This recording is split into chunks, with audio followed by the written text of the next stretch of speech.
This is a reading of Gifts from the Gods, Ancient Words and Wisdoms from Greek and Roman Mythology by Lisa Lunge Larson. And this chapter is called Panic. Panic. It can be a noun or a verb. A sudden, overpowering terror, often affecting many people at once.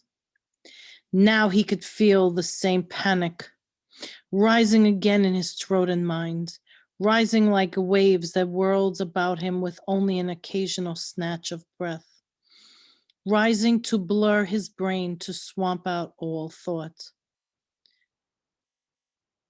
This is from the book Silver on the Tree, written by Susan Cooper. Pan, the god of flocks and shepherds, was a happy-go-lucky fellow, with legs like a goat, horns on his head, and a little beard. Pan looked half human, half goat. He roamed around the woodlands, taking care of sheep, goats, and the cows. In his spare time, he played with the nymphs and the other woodland creatures. Mostly, Pan enjoyed his carefree life, except when he fell in love with one of the nymphs. Whenever he tried to steal a kiss, they pushed him away. To them, his goat-like face was frightening. One day, after yet another rejection, Pan slunk away into the deepest recesses of the forest and sulked for a long time. Finally, he grew tired of his own moping and decided that the only thing that he could do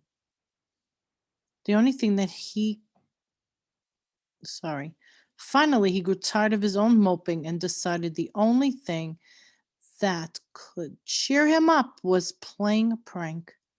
Pan loved mischief. Hiding in a clump of bushes along a forest road, he waited quietly. Soon he heard the tapping of an approaching traveler. As the poor man walked by, Pan jumped up from his hiding place and let out a blood-curdling cry. "Ay, ay, ay!" The traveler became so terrified that his mouth dried up. His heart raced and he sprinted off wildly as fast as his legs would carry him. Pan laughed and laughed at the sight of the fleeing fellow and decided to play that trick each time he needed cheering up. Ever since, the feeling Pan created in the traveler is called panic, because it was he who had first inspired it. Pan once fell in love with a nymph who escaped from him by running down a river bank and turning herself into a reed. Pan searched all along the river, but never found her. To console himself, he cut down several hollow reeds and fashioned them into a musical instrument, which to this day we call a pan flute.